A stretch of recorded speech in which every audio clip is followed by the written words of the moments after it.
As the gurney slowly makes its way towards the operating room, there's a bit of uneasiness that you experience in the pit of your stomach. You found comfort in saying goodbye to your family and friends in the surgical day room, and you find comfort in knowing that they're going to be there when you come back from your surgery. You also find comfort in sharing that word of prayer with the pastor who came and visited you. But now as you head towards that operating room, the uneasiness grows. And you kind of wonder, did I make the right decision? Your thoughts are interrupted momentarily because now the gurney has arrived and you've been asked to slide off the gurney onto the operating table. So you do. A mask is now placed over your nose and your mouth, and you're told to breathe deep. So you do.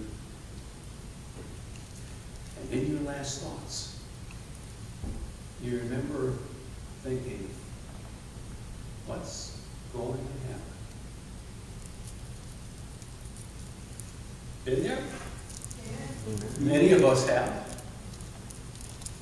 Many of us have found ourselves facing the unknown. In this case, the unknown of what's going to happen during surgery.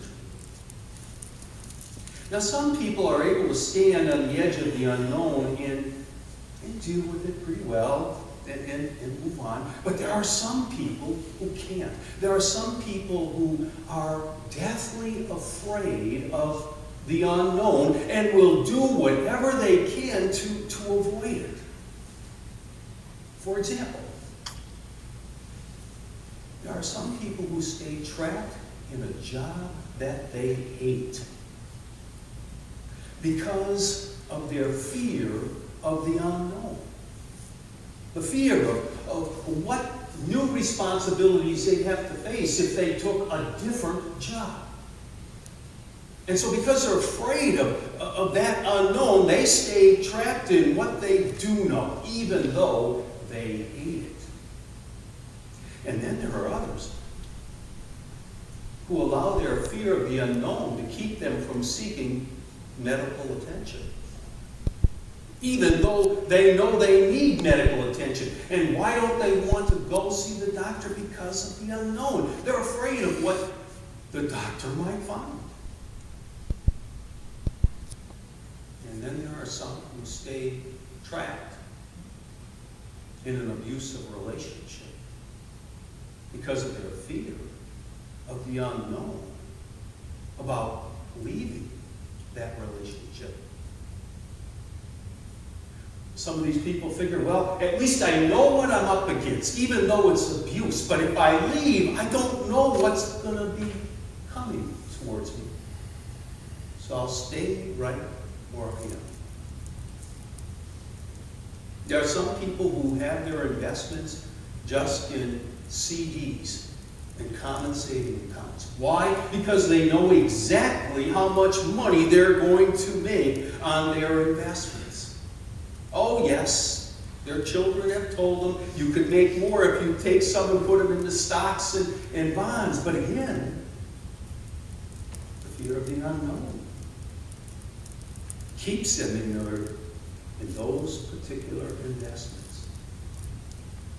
The fear of the unknown. It restricts us in some ways. It distorts our view of reality. Sometimes it causes us to make decisions that are counterproductive. So how do we deal with this fear of the unknown? What do we do?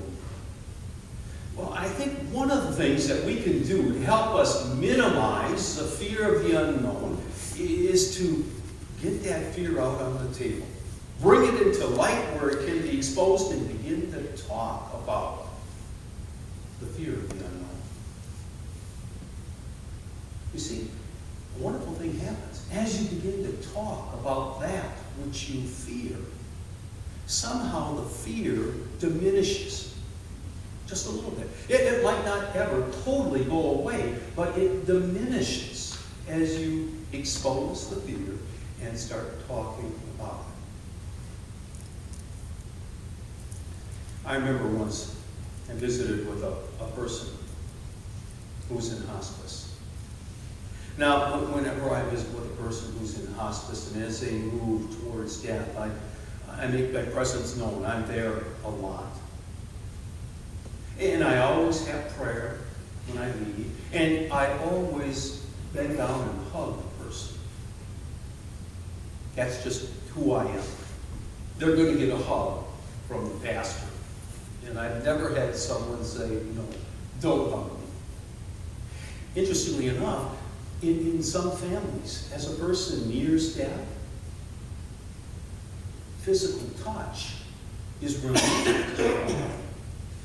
Sometimes some families become very uncomfortable touching a loved one who's going to die, so they don't hold their hand and they don't hug them. And I think that's sad. And so at least they're going to get a hug from the pastor. And so after my visit with this person, after my prayer, I bent down, give them a hug. And that's when the person threw their arm across the back of my neck and literally held me right up against their head. And then the person turned their head sideways and whispered into my ear, I'm a little afraid what's going to happen. And I whispered back into their ear, that's okay. I'd be a little afraid too. And then they whispered back, and I whispered back, and we had this whispering session going on. Then they released their hold on my neck, allowing me to stand. And when I stood, there was a little smile on that person's face. Talking about the fear of the unknown, even when we have a strong faith, helps to lessen that fear. And that's what I and that person did in our whispering conversation. We can lessen our fear of the unknown by talking about it. We can also lessen our fear by taking our focus away from the unknown and centering it upon potential adventure. Hear that? The unknown can be a potential adventure if you make that your focus as you stand in the presence of it. Amen? Amen. And in a sense, this is what the prophet Isaiah was trying to do in the words that Mike read for us earlier in our worship service. Mike stands before the Hebrew people, or the prophet stood before the Hebrew people and said, look, I know you're tired and you're weary with everything that you've had to deal with. And I know as you look this way, there's a great unknown. But if you focus upon God, God will lift your spirits, cause you to rise, cause you to soar. In a sense, Isaiah is again trying to help them redirect their focus from the past to the potential of rising and soaring and walking now closely with God into that unknown. One day, the Greek philosopher Seneca was asked if he feared the unknown that is found in death. Seneca replied, I'm not afraid of dying, for why should I be afraid of something I know nothing about? In a sense, what Seneca was implying was that, again, fear of the unknown could be your focus, But there is a potential for something else within that unknown, and his words implied that he was going to focus more on that. So when we stand confronting the unknown, and we focus not so much on the unknown, but the potential, the adventure of what might lie ahead, our fear is minimized just a bit. Again, it might not totally go away, but it'll lessen. So talking about our fear, getting it into the light, exposing it, helps to lessen our fear of the unknown. Focusing on potential rather than the unknown also lessens our fear. Now, something else that we can do to help lessen our fear of the unknown is to know that God is present in the unknown.